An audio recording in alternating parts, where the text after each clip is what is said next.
Halo semua, perkenalkan kami dari kelompok 3 Biologi 10 IPA 5. Dan di video ini kami akan menjelaskan tentang plasmodium.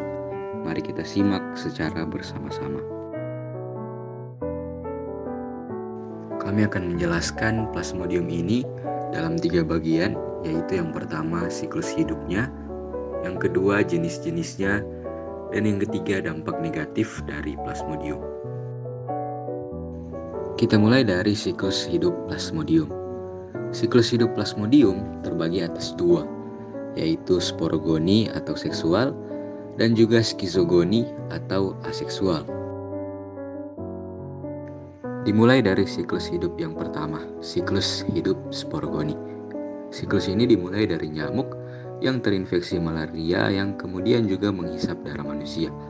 Kemudian gametosit membelah menjadi mikrogametosit atau jantan dan makrogametosit atau betina yang kemudian melakukan fertilisasi menghasilkan ookinet.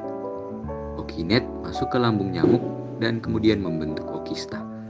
Okista yang nantinya akan pecah membentuk ribuan sporozoid. Sporozoid keluar dari okista.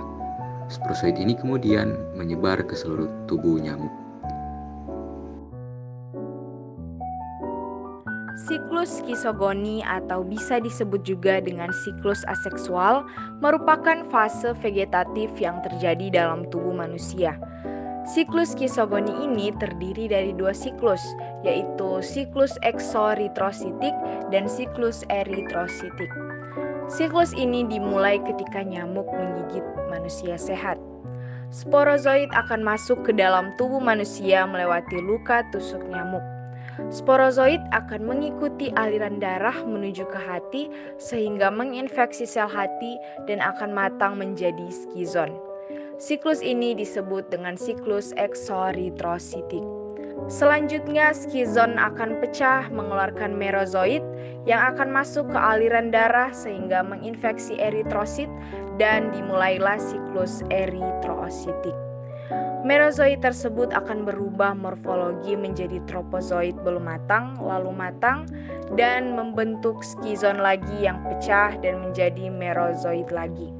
Di antara bentuk tropozoid tersebut ada yang menjadi gametosit, dan gametosit inilah yang nantinya akan dihisap lagi oleh nyamuk. Begitu seterusnya akan berulang-ulang terus. Sekarang kita masuk ke bagian kedua, atau jenis-jenis plasmodium. Jenis-jenis plasmodium terbagi atas 4 spesies utama, yaitu Plasmodium falciparum, Plasmodium vivax, Plasmodium malariae, dan Plasmodium ovale.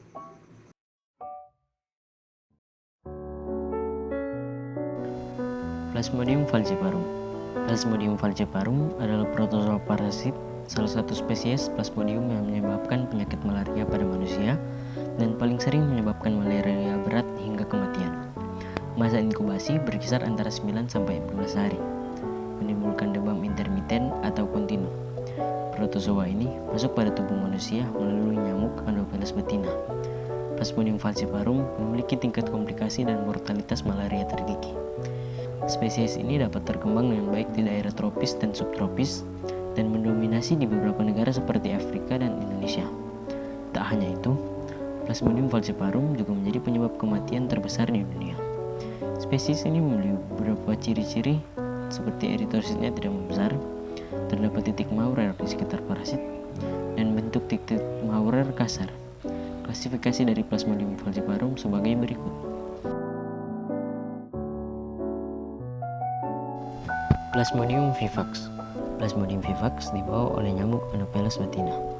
Plasmodium ini tersebar di daerah tropis dan subtropis seluruh dunia. Jenis ini juga termasuk yang paling berbahaya dan banyak ditemukan di Asia serta Amerika Latin. Jenis parasit Plasmodium vivax bisa tidak menimbulkan gejala apapun di tubuh inangnya hingga beberapa bulan atau tahun setelah gigitan nyamuk terjadi. Karakteristik dari Plasmodium vivax yang paling menonjol adalah ukurannya yang membesar dibanding sel darah merah normal. Membesarnya bisa mencapai 3 kali sel darah merah normal. Klasifikasi ilmiah dari Plasmodium vivax sebagai berikut.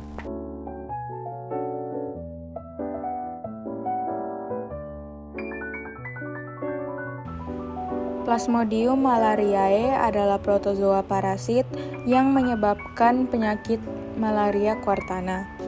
Gejala demam timbul pada hari keempat dan berlangsung secara periodik setiap 72 jam. Gejala lain yang dapat terjadi adalah keringat dingin, sakit kepala, dan juga pingsan. Plasmodium malariae berbentuk seperti cincin dengan sitoplasma yang tebal dengan inti yang besar.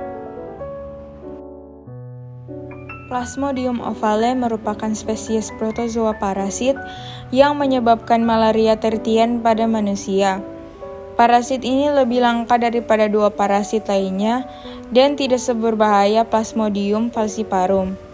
Jenis malaria yang satu ini dapat sembuh tanpa dilakukan pengobatan dikarenakan gejala yang timbul cukup ringan. Sel darah merah yang dihinggapi akan sedikit membesar, bentuknya lonjong dan bergerigi pada satu ujungnya adalah khas dari Plasmodium ovale. Sekarang kita masuk ke bagian terakhir atau dampak negatif dari Plasmodium. Ada banyak dampak negatif dari Plasmodium, karena memang sejatinya Plasmodium memang berbahaya dan merupakan penyebab dari penyakit malaria. Plasmodium bisa menyebabkan malaria yang juga bisa menyebabkan demam, sakit kepala, lemas, dan beberapa gejala umum dan mungkin yang paling parah adalah kematian. Baiklah semua, sekian penjelasan tentang Plasmodium dari kami, kelompok 3 Biologi 10 IPA 5. Terima kasih telah menonton sampai akhir dan shalom.